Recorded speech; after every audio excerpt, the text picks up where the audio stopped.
अस्सलाम वालेकुम जी, मैं हूं आपकी होस्ट एनिशा और आप देख रहे हैं K21 न्यूज़। और हमारा शो हेल्थ 21 जो कि है ईसा लेबॉर्ट्री की जानिब से। और आज का हमारा टॉपिक है डेंगी और हमारे साथ मौजूद हैं डॉक्टर तारिक नदीम। उनको वेलकम करती हूं अपने शो पे। अस्सलाम वालेकुम जी, कैसे बहुत बहुत शुक्रिया आपने हमें इनवाइट किया सबसे पहले तो। Thank you.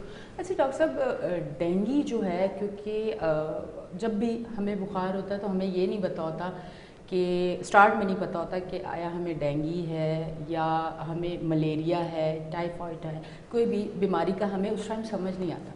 अभी जो हमारे देखने वाले हैं, अगर उनको डेंगी हुआ है और पहला दिन है, और बाज़ दफ़ा तो टेस्ट भी हम लोग नहीं करवाते, हमें ऐसा लगता है कि ठीक है मौसम चेंज हुआ है, बुखार है, तबीयत ख़राब है और सारी चीज़ें, हम लोग टेस्ट नहीं करवाते और टेस्ट हम बहुत बाद में करवाते हैं बहुत जब मुश्किल होती है, मसाइल बहुत बढ़ जाते हैं। तो मुझे ये बताइएगा, अगर डेंगी है तो उसके लिए किस तरह से पता चलेगा कि डेंगी है, उसकी क्या वो चीज़ें सामने आती हैं? देखिए, आपने सबसे मुश्किल क्वेश्चन सबसे पहले पूछ लिया। हाँ। देखिए, डेंगी एक फीवर है, simply start with fever and other sign and symptoms of flu.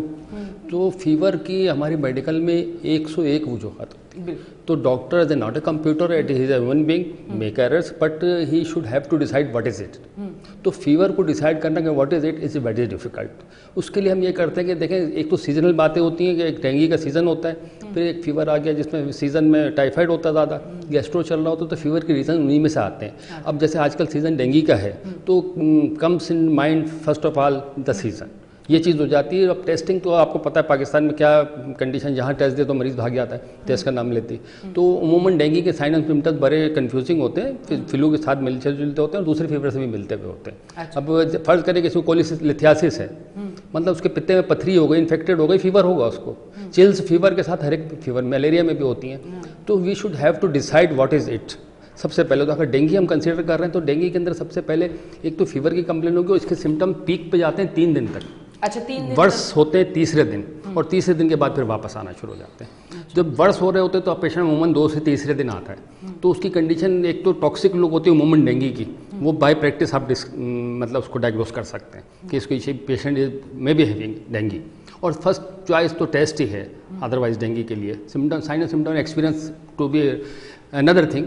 But अगर साइंस में हम देखेंगे फीवर के साथ पेशेंट आता है, तीसरे दिन हमारे पास आ रहा है, तो एक टॉक्सिक लुक होती है उस पेशेंट की, अलग से उससे अंदाज़ा हो जाता है। फिर हम लोग टेस्ट की तरफ जाते हैं। लेकिन पहले अगर फीवर सिर्फ आ रहा है और 2 या 3 दिन की हिस्ट्री होती है और उसके साथ चिल्स हो रहे होते हैं, और एक टिपिकल इसके एक आइडेंटिफिकेशन पॉइंट होते हैं पेरी ऑर्बिटल पेन, अमूमन उसको आंखों के पीछे डेलों में दर्द हो रहा होता है। अच्छा। ये अमूमन दूसरे फीवर्स में नहीं होता। अच्छा। तो अगर सीजन में ये 2-3 चीज़ें हो रही हो तो हम उसको डायग्नोस करते हैं एज ए डेंगी। अच्छा, और डेंगी का जो है वो ट्रीटमेंट चेंज है? ऐसे डेंगी की परफेक्ट या स्पेसिफिक ट्रीटमेंट नहीं है। अच्छा। हाँ, it is untreatable disease up to now. कोई स्पेसिफिक ट्रीटमेंट नहीं कि ये आप लेंगे तो ये डेंगी ठीक हो जाएगा। इसको सिंपली बुखार समझ के ट्रीट किया जाता है, अदरवाइज इसमें कोई ऐसी खास ट्रीटमेंट नहीं होती है। कि मिथ्स बहुत सारी चल रही हैं, बहुत सारे इसमें जो कहना चाहिए अदर देन मेडिकल एलोपैथिक कुछ ट्रीटमेंट्स हैं, जैसे पपीते के पत्ते वगैरह है उसका जूस बना। हाँ, तो हमें अंदाजा है कि डेंगी कि ये पत्तों पे आएंगे, इससे पहले मैं पत्तों पे नहीं जी, इसकी बाकायदा साइंटिफिक रीज़न है, बाकायदा मेडिकल एलोपैथिक कंपनीज ने लॉन्च कर दी, कुछ साइंटिफिक रीज़न आ रहा है इसके पीछे। अच्छा। हाँ, जो मिथ्स होती हैं वो साथ साथ कहीं ना कहीं प्रूव हो जाती हैं। तो पपीते के पत्ते हो गए, इसकी कुछ प्रोडक्ट हमारे यहाँ कुछ मल्टीनेशनल भी हैं, सॉरी अच्छी कंपनीज गेट्स वगैरह जो ऊपर की कंपनी, उन्होंने इसके बाकायदा लॉन्च कर दी है मेडिसिन, सिरप वगैरह। अब उसका anyhow patient get improvement. अच्छा, पाकिस्तान में डेंगी कितना तेज़ी से फैल रहा है? नहीं जी, इस वक्त तो बहुत ज़्यादा है। कराची के लेवल पे तो इतना ज़्यादा नहीं, पाकिस्तान में इस दफ़ा फ्लड्स वगैरह ज़्यादा हैं, पानी जगह जगह खड़ा हुआ है, मच्छर बहुत ज़्यादा हुए हैं। अब उसके नतीजे में मलेरिया प्लस डेंगी दोनों केसेस आ रहे होते हैं। तो dinghy is specific not any, मतलब इसको यूँ कहना चाहिए कि इतना ज़्यादा खतरनाक जानलेवा नहीं होता, लेकिन मे भी पेशेंट की डेथ हो सकती है इसके अंदर अगर केयरलेस हो तो। अच्छा। अगर डॉक्टर के पास चला गया, डॉक्टर विल ट्रीट, और otherwise after 7 days it will cure itself. अच्छा, आपने कहा कि पानी जगह जगह खड़ा है, तो जगह जगह साफ पानी खड़ा है, ये मच्छर साफ पानी का है? क्योंकि एक कॉन्सेप्ट और जो चीज़ें हम लोगों ने सुनी है कि आप घर में भी अगर आपने वॉशरूम में साफ पानी बाल्टी में रखा हुआ है तो उसको ढक के रखें। हाँ, बिल्कुल बिल्कुल, तो बिल्कुल। मतलब जहाँ साफ पानी होगा वहाँ ये मच्छर होगा? नहीं, डेफिनेटली एक हार्ड एंड फास्ट रूल नहीं होता ये कि सिर्फ साफ पानी पे जाएगा, और साफ पानी तो कराची में कहीं है ही नहीं पीने के लिए। बिल्कुल। आप ढूंढेंगे नहीं तो फिर डेंगू कहाँ से आ गया? हाँ। तो वो ये चीज़ होती है कि दोनों जगह, अब जाहिर है हमें साफ पानी तो हम गंदा पीते हैं, तो मच्छरों को भी साफ नहीं मिलेगा तो गंदे पानी में बैठता है, इशू नहीं है कोई ऐसा। अच्छा, तो इसमें डेथ के रेशियो कितने हैं? डेथ ऐसा जितनी ज़्यादा नहीं है रिपोर्टेड, बस वो पेशेंट केयरलेस होता है उसकी वजह से डेथ हो जाती है। आपको पता है लूज मोशन में भी होती है, नमूनिया में भी डेथ्स होती हैं, लेकिन वो उसकी वजह यही होती है कि पेशेंट नेग्लिजेंस, वो फीवर को कंसीडर नहीं कर रहा होता कि इट इज़ कोई खतरनाक चीज़ है। तो वो जो कहा जाता है कि ब्लड में कौन से सेल्स हाँ, हैं वो उसकी आपको बताता वो लगवा लें वरना ब्लीडिंग शुरू हो जाएगी, पता नहीं, ऐसी बहुत सारी चीज़ें हमने सुनी है, इनमें कितनी सच्चाई है? क्योंकि पेशेंट डेंगू का नाम सुनते ही वो इन चीज़ों से बहुत ज़्यादा डरता है। वो अवेयर हो गए थोड़े से पेशेंट, प्लेटलेट्स थोड़ा उनको पता लग गया कि क्या होते हैं। अदरवाइज जब फर्स्ट टाइम डेंगू आया था तो किसी को इस चीज़ की नोहाव नहीं थी। अब वो उस चीज़ को जान गए, थोड़ा आते हुए खुद भी कहते हैं डॉक्टर साहब कहीं डेंगू तो हमारे प्लेटलेट कितने होंगे, कितने होने नहीं चाहिए। जाहिर सी बात है लास्ट लिमिट हमारे पास 3,000 भी आए हुए हैं, तो एक लास्ट लिमिट 1,50,000 होते हैं नॉर्मल रेंज। वूमन डेंगू में ड्रॉप होना शुरू, थ्रोम्बोसाइटोपेनिया हो जाता है, तो ड्रॉप होना शुरू हो जाते हैं। तो वो ड्रॉप होने के बाद डेंजरस लेवल पे आने के बाद नेजल और ओरल ब्लीडिंग शुरू होती है, कान से खून निकल सकता है, तो ये पॉसिबल फिर इसकी कॉम्प्लिकेशन में आ जाती है। तो ऐसे डेंगू की कॉम्प्लिकेशन इतनी नहीं है, अगर पेशेंट खुद नहीं केयर कर रहा तो वो जाहिर सी बात है कॉम्प्लिकेशन डेवलप होनी है, और फिर डॉक्टर का जाहिर वो तो हेड टू ट्रीट, उसने तो करना ही करना है। मगर जब कॉम्प्लिकेशन आती है उससे पहले cure is better than treatment, तो उसको तो फीवर को पहले सीरियस लेना चाहिए। और अगर सीज़न है डेंगू का तो सबसे पहले टेस्ट करवाना ज़रूरी। हम गाइड यही करेंगे अपने पेशेंट्स को, जो हमारे व्यूवर्स हैं उनको यही कहेंगे, देखें सबसे पहले अगर आपको बुखार आ रहा है, 3 दिन हो गए, कंडीशन वर्स हो रही है, you have to perform test, कोई भी है, otherwise not for dengue for the fever. अच्छा, डेंगू जो है आपने कहा कि उसका मौसम या जो भी उसका वो है, तो क्या मतलब डेंगू किस मौसम में ज़्यादा होता है? देखिए मानसून, ये जो फीवर सीज़न है बारिशों का, बारिशों में आपको पता है बारिश ज़्यादा होती है तो पानी जगह जगह का, सीवरेज हमारे यहाँ है नहीं, क्लीनिंग का सिस्टम नहीं है, तो बस वो ओवरऑल सब तमाम चीज़ें जो इम्पेक्ट डालती हैं डेंगू के लिए। और फिर मलेरिया भी definitely, malaria dengue all those thing are spread by the mosquitoes, तो फिर मॉस्किटो इसमें हिस्सा लेते हैं, मतलब अच्छा, ये चीज़ आ जाती है। ठीक है। अच्छा, जैसे कहते हैं अक्सर अमूमन मैंने सुना है, मैं डॉक्टर तो नहीं हूँ पर मैं एक होस्ट हूँ और जितना चीज़ें मैं देखती रहती हूँ कि मलेरिया जो है वो अगर उसका ट्रीटमेंट सही ना हो तो वो बिगड़ के टाइफॉइड और ये चीज़ें बन जाता है। ये बड़ी हमने बातें सुनी है। क्या डेंगू भी इस तरह अगर उसको टाइम पे प्रॉपर ट्रीटमेंट और प्रॉपर चीज़ें ना देखी जाएँ तो डेंगू से कुछ और खतरनाक कुछ हो सकता है? सबसे बड़ी खतरनाक, इससे खतरनाक तो कुछ नहीं है ना, बस फिर चलेगा। डेथ तो डेफिनेटली होगी, लेकिन कोई ऐसी कॉम्प्लिकेटेड चीज़ नहीं बन सकता, क्योंकि वो अगर प्लेटलेट डाउन होते होते इसके इतने ज़्यादा कम हो जाएंगे, नेजल ब्लीडिंग शुरू हो जाएगी, you should have to stop it, otherwise uncontrollable होगी, तो अल्टीमेटली डेथ। हाँ। अच्छा, ये जो ब्लीडिंग शुरू होती है इसके बाद कितने % चांसेस होते हैं कि पेशेंट बच सकता है? नहीं, देखें ब्लीडिंग का सबसे पहले साइन ये होता है कि आपने देखा तो यहाँ से थोड़ा सा खून लगा उसके हाथ में, या उसके जो गम्स होते हैं उनमें से एक आध ब्लीडिंग हो गई, इस फर्स्ट साइन पेशेंट वहाँ से अवेयर हो जाता है। उमूमन इतनी ज़्यादा डेथ कॉमन नहीं है, पेशेंट इतना ज़्यादा परेशान ना हो, इसमें इतनी कॉमन डेथ नहीं है, it have to cure itself भी हो जाता है, मतलब पेशेंट की हेल्थ अच्छी है, इम्यूनिटी अच्छी है तो it can recover it self, वो भी हो जाता है, क्योंकि वायरल है। अब पपीते के पत्ते और ये सारी मिस से इसको यूज़ करने का डेंगू कैन बी क्योर्ड, और डेथ तक इतना मुश्किल ही पहुंचता है पेशेंट। अच्छा, ये हमारे अगर शहर में कराची की बात करूंगी, पाकिस्तान की भी कर लूँ, तो कितनी अवेयरनेस है लोगों को डेंगू के हवाले से और गवर्नमेंट किस तरह से काम कर रही है, थोड़ा सा हवाले से? नहीं जी, देखें सबसे पहले तो इसमें हाइजीन आ जाती है कि आप अपने आप को बचाएं मॉस्किटो से, नेट्स वगैरह यूज़ करें, फिर मॉस्किटो रिपेलेंट्स आते हैं वो यूज़ करें। आपको क्योर करना बेहतर है, आप मच्छर से बचें इससे पहले कि आपको डेंगू हो जाए। अगर हो गया और आज जैसे आपने पूछा कि क्या कर रहे हैं लोग, तो अपने तौर पे सेल्फ करते हैं। गवर्नमेंट क्या कर रही है आप लोग सब जानते हैं कि स्प्रे होने चाहिए, सब कुछ होना चाहिए, पानी गंदा उस पर मिट्टी का तेल डालें, ये सारी चीज़ें एहतियात होती हैं, पुराना तेल ही डाल दें कम अज़ कम। अब ये लोगों में अवेयरनेस तो है, लेकिन लोगों के हाथ में कुछ नहीं। आप फर्ज करें मेरे एरिया में पानी खड़ा तो व्हाट कैन आई डू, मुझे चाहिए कि लोग पहले करते थे कि मिट्टी का तेल जाके ऊपर डाल दिया, तो आप कम अज़ कम 80% उससे बच सकते हैं। खुद भी हाँ, every person have to do himself, उसको करना है, लेकिन लोग नहीं करते। गवर्नमेंट तो आपको पता पानी पीने का साफ नहीं दे रही किसी को, आज तक 70 साल हो गए। आपके घर मीठा पानी आता है? इम्पॉसिबल। नहीं, मैं शो ऐसे करती हूँ इसलिए मुझे दे देते हैं। आपको मिल जाता होगा सीरियसली। अच्छा, मुझे बताइएगा क्या बहुत सारी बीमारियां डेंगू पे ही हम हैं, अब आपने पानी की बात की, सिर्फ एक सवाल इस पे ज़रूर करूँगी, फिर आगे मैं डेंगू को ही कंटिन्यू करूँगी।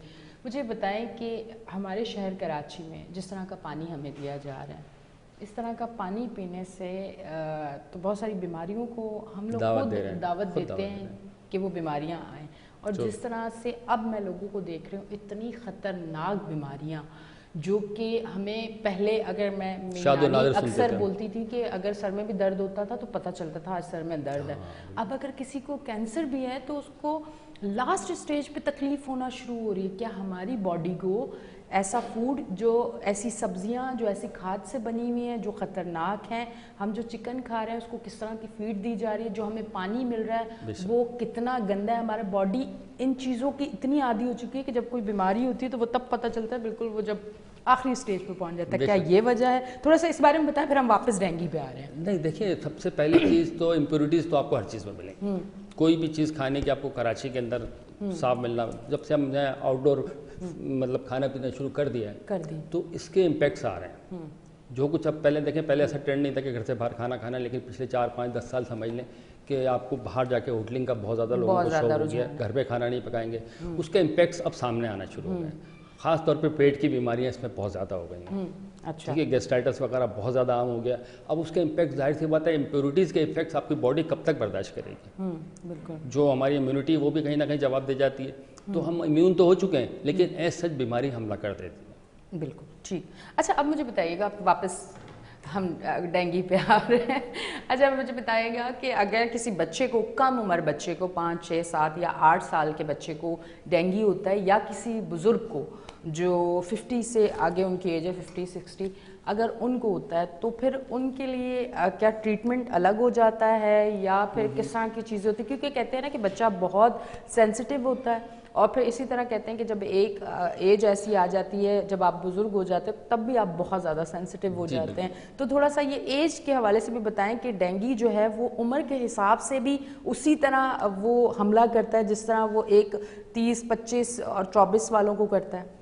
देखिए, डेंगू हो या कोई भी और बीमारी हो, उसमें इम्यूनिटी जो है बहुत बड़ा रोल अदा करती है। अब फर्ज करें एक बच्चा है या एक बूढ़ा है, उनकी इम्यूनिटी एक मिडिल एज पर्सन या यंग पेशेंट के मुकाबले में थोड़ी सी कम होती है। तो इसी तरह से जब बीमारी किसी भी मरहल पर स्ट्राइक करती है किसी को भी, तो वो ये सारी चीज़ हम लोग काउंट कर रहे होते हैं कि देखिए इम्यूनिटी इसकी ऑटोमेटिकली उसको ओवरकम करती है। लेकिन बच्चों में और बूढ़ों में कोई भी बीमारी अदर देन डेंगू, नमूनिया हो गया और कोई चीज़ हो गई, वो डेंजरस हो जाती है, क्योंकि वो थोड़े केयरलेस होते हैं। अब बाप है, बूढ़ा, उसकी उम्र ज़्यादा, तो वो घर वाले कहेंगे कल दवा लेंगे, सुबह वो बेचारा बोल रहा है मुझे लेके जाओ, लेके नहीं जा रहे, आहिस्ता आहिस्ता डिजीज़ उनकी प्रोग्रेस हो रही होती है। तो उस जगह पे जाके फिर परेशानी होती है, क्योंकि बीमारी जब आप इम्यूनिटी आपकी कंप्रोमाइज़ होती है, आपके ऊपर कोई भी बीमारी हमलावर हो सकती है।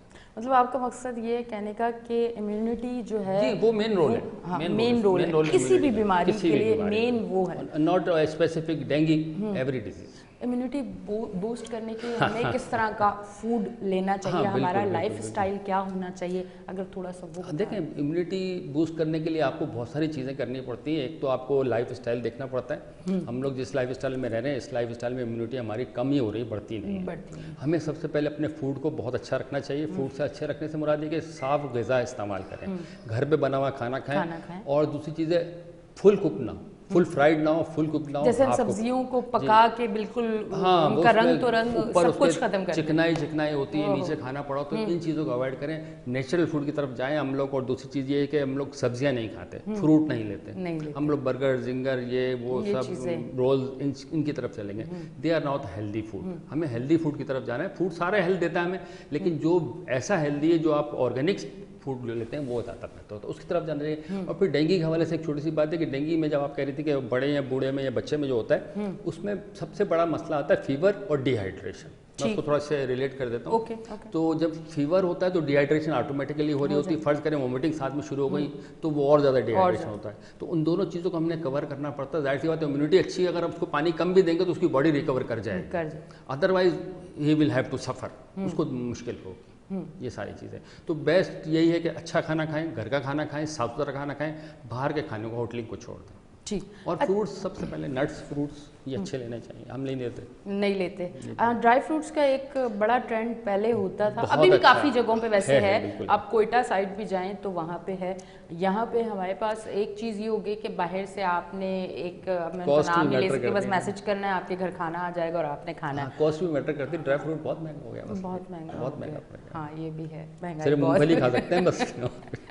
नहीं, खैर हम लोग तो अभी भी, क्योंकि नहीं, I am not talking about you, हाँ, कॉमन मैन। हाँ, पर थोड़ा थोड़ा पर करना जरूर चाहिए। मतलब देखिए अपनी सेहत के लिए आपको करना पड़ेगा, क्योंकि बाकी चीजें भी तो हम कर रहे हैं, होटलिंग हम लोग कर रहे हैं, क्योंकि पूरे कराची का ये एक ट्रेंड बन चुका है, तो हमने तो जरूर जाना है। तो जब ये चीजें इनको कम करके आप इस चीज को जरूर लेकर चले ताकि आपकी सेहत भी अच्छी हो, इम्यूनिटी बूस्ट होगी। बिल्कुल। अच्छा, कोई स्पेसिफिक एक कोई ऐसा टेस्ट है जो डेंगू के लिए होता है? बहुत सारी बीमारियों के टेस्ट है क्या? डेंगू के स्पेसिफिक टेस्ट है, अब तो मैं रैपिड टेस्ट भी आ चुके हैं, NS1 कराते हैं हम लोग। डेंगू एंटीबॉडीज होती है तो इसका डायग्नोस आराम से हो जाता है, इट इज नॉट डिफिकल्ट।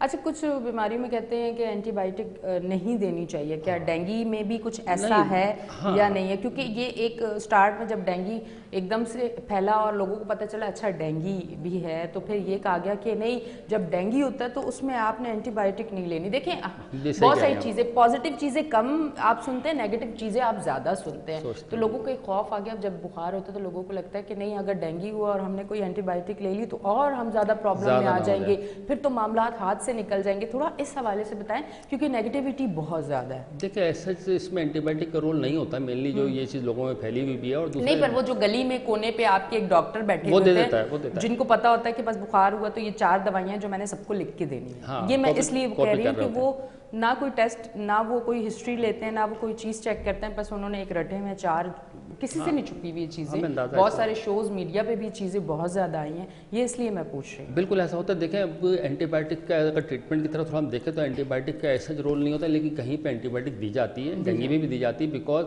कहीं पे अगर वायरल इन्फेक्शन भी है तो 7 सुपर इम्पोज इन्फेक्शन आ जाते हैं, जिसको हम बैक्टीरियल इन्फेक्शन समझते हैं, उसके लिए एंटीबायोटिक की जरूरत पड़ती है। फर्ज करें उसको डेंगू भी है, साथ उसका गला खराब हो गया, फीवर के साथ नमूनिया की तरफ जा रहा है, दो तीन चीज़ें ऐसी हैं, तो we should at least add antibiotic. वो ऐसा डेंगू के लिए नहीं होती, प्रिकॉशंस के तौर पर दी जाती है पेशेंट्स को, ताकि कॉम्प्लिकेशन डेवलप ना हो।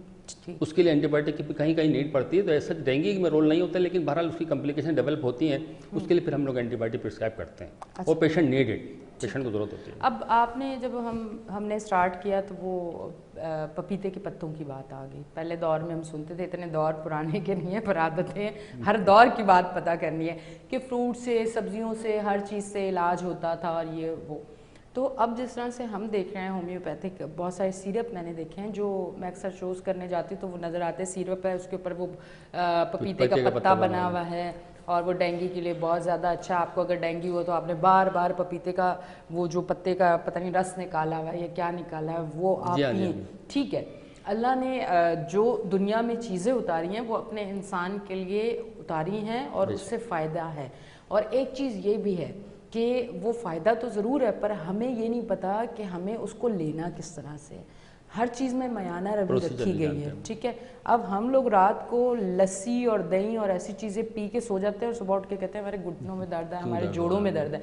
वो चीज़ें आगे, अब आपको ये भी तो सीखना है कि इसको लेना किस टाइम पे है। तो थोड़ा सा ये बताएं कि इस तरह के जो सिरप आए में हम अगर उसे बहुत ज़्यादा पी लेते हैं क्योंकि हमें होता है कि फ़ौरन से हमने ठीक होना है, तो वो भी क्या नुकसानदेह हो सकता है? पपीते के पत्ते पी के मोशन लगे हुए तो लोगों को। मैं ये इसलिए पूछ रही हूँ क्योंकि देखिए हम लोगों को होता है कि नहीं नहीं अब इससे ठीक होना, तो बस बार बार चम्मच भर भर के हम पी रहे। हाँ, तो ये आप बिल्कुल सही कह रही हैं। हमारे पास इस तरह के पेशेंट आते हैं कि हमने पपीते के पत्ते पिए, डॉक्टर साहब किसी ने बोला था मोशन लग गया, डेंगू तो एक तरफ रह गया, एक तरफ। तो होता ये कि देखें पपीते के पत्ते के ऊपर थोड़ी बहुत इंडिया में बहुत रिसर्च हुई, हमारे ऐसा जिसके बारे में कॉन्सेप्ट नहीं है। तो उसके अंदर हमने प्रैक्टिकली पेशेंट्स को, दायरे प्रैक्टिकल सबसे पहले आपका एक्सपीरियंस काउंट होता है, तो उसमें हमने इससे इंप्रूवमेंट देखी और कंपनीज इसको लेकर आई है फील्ड में। क्योंकि इंडिया से एक टैबलेट आती है, मैं नाम नहीं लूँगा, उसको बहुत ज़्यादा प्रिस्क्राइब हुई, बहुत ज़्यादा महंगी बिकी जब ये सीज़न नया नया आया था। तो उसके बाद फिर लोगों में इंप्रूवमेंट आई, क्योंकि we have to improve platelet. जब डाउन 10,000 20,000 पे आ जाते हैं, पेशेंट भी परेशान हो जाता है, उनका अवेयरनेस आ गई कि 10,000 20,000 डॉक्टर साहब क्या करें। तो वो अपने तौर पे भी कुछ ना कुछ कर रहा होता है, तो हम लोग 2-3 चीज़ों को प्रिस्क्राइब करते हैं, नहीं करें, खुद भी ले रहे होते हैं। तो अदरवाइज हमें उनको गाइड करना पड़ता है कि पपीते के पत्ते ले लें। फिर दूसरा एक और मित्र इसके अंदर देती है कि सेब का जूस, ये बेनिफिशियल होता है। सेब का जूस आप ताज़ा लें, फ्रूट जूस सेब का, उसके अंदर 2-3 कतरे लेमन के डालें, उससे ये होता है कि हम देखते हैं कि प्लेटलेट बूस्ट होते हैं। अच्छा, अदरवाइज फिर अल्टरनेट तो यही कि हम लोग उसको प्लेटलेट रिप्लेसमेंट देते हैं, लेकिन पहले कुछ प्रिकॉशंस होते हैं कि ये देख लें, आप ट्राई करके ये देख लें, हो सकता है कि 2 दिन में आफ्टर 1 वीक हमें उसका रिजल्ट नज़र आ रहा होता है। अगर पेशेंट प्रिकॉशन करता है, डॉक्टर की एडवाइस पे चलता है, तो अमूमन improvement 3rd day 4th day अच्छी आना शुरू होती है। एंटीबायोटिक्स हम लोग देते हैं, इसमें फीवर डाउन करना है हमने, और इतनी खास ट्रीटमेंट की जरूरत नहीं पड़ती। तो अभी आपने बता देते हैं। अच्छा, अभी आपने कितने केसेस देखे हैं? डेंगू काफ़ी केसेस आ रहे हैं, कितने समय बाद हम लोग तो पुराने जेपी हैं, बैठे हुए केसेस देख रहे होते हैं, डायग्नोस नहीं होते, हमारे माइंड में डायग्नोस होते हैं, तो अच्छे खासे केसेस आ रहे हैं। अगर डायग्नोस हम कहेंगे तो कम से कम कुछ नहीं तो कुछ नहीं, पिछले 15 डेज में 10 to 15 डायग्नोस केस थे हमारे पास लैब से। डेथ का रेशो आपने डेंगू में कितना देखा? टेस्ट से रेशो में देखें, हमारे यहाँ आपको मैं बताऊँ, poverty is the main problem. हम लोग हर किसी को नहीं प्रिस्क्राइब कर सकते, उसकी बहुत सारी वजूहत होती है, पेशेंट नहीं करवाता है। अगर हम लिख भी देते हैं, पेशेंट नेक्स्ट डे हमारे पास नहीं आता है कि डॉक्टर ने तो टेस्ट लिख दिया, 2 दिन का बुखार है, हम क्या करें। तो इसमें सारी चीज़ें हमें प्रैक्टिस से डील करनी पड़ती है कि अब अपने एक्सपीरियंस से उसको देख के, हाँ भाई डेंगू लग रहा है, भाई ये खा लो, नहीं इंप्रूवमेंट आ रही, फिर हम उसको समझा देते हैं कि भाई आप टेस्ट करवा लें तो बेहतर है। वूमन टेस्ट से पता लग जाता है, पता लग फॉर रैपिड टेस्ट है, फॉरन मालूम चल जाता है। आप लास्ट में कोई मैसेज देखने वालों को देना चाहेंगे? बस मैसेज ये है कि कोई भी बीमारी हो, स्पेसिफिक कंसल्टेंट डॉक्टर से या कंसल्टेंट से रिज्यू करें, इधर उधर ना जाएं, किसी जीपी के अलावा किसी को एक को ना मौका दे कि आपको लूटे। डॉक्टर के पास जाएं, वो प्रॉपर आपकी ट्रीटमेंट करेगा, बेशक वो आपसे 1000-2000 आपके खर्च करवा सकता है, क्योंकि आपकी बीमारी इस तरह की, आप बचत के चक्कर में अपनी बीमारी को ख़राब करते हैं। Thank you. This is the thing. जी नाज़रीन, आप देख रहे थे हमारा शो हेल्थ 21 जो कि ईसा लेबॉर्ट्री की जानिब से है। आज का टॉपिक हमारा डेंगू था। यकीनन काफ़ी अवेयरनेस आपको मिली होगी। अगर आपको भी इस तरह फील हो रहा है कि आपको बुखार और डेंगू है, तो आप एक अच्छे डॉक्टर के पास जाएं और प्रॉपर ट्रीटमेंट लें, अपनी सेहत का ख्याल रखें, हेल्दी लाइफ स्टाइल अपनाएं। तो बहुत सारी बीमारियां जो बहुत ज़्यादा हम कहते हैं ख़तरनाक है, पर आपका अगर हेल्दी लाइफ स्टाइल है और आप अपनी सेहत को भरपूर टाइम देते हैं, अपने आप को भरपूर टाइम देते हैं, तो बहुत सारी बीमारियों से आप खुद बेहतर तरीके से लड़ सकते हैं। अपनी होस्ट एनिशा को दें इजाज़त, फिर मिलेंगे। अल्लाह हाफ़िज़।